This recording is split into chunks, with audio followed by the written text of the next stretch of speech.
HMD is unveiling its new Nokia 200 4G phone. Nokia has introduced its first push-button phone to offer video calling and introducing WeChat that can not only connect to WeChat mini apps but also allows two feature phones to send messages and make video calls directly. It has TFT LCD display.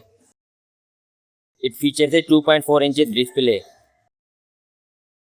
and a resolution of 240 by 360 pixels, as well as a dual LED flash and a built-in 1450 mAh battery. And front camera will be 0.3 megapixel. It also supports Bluetooth 5.0 connectivity and brings 3.5 mm headphone jacks, FM radio, and USB-C charging.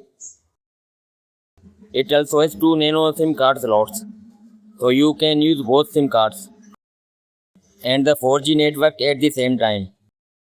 The price is $29.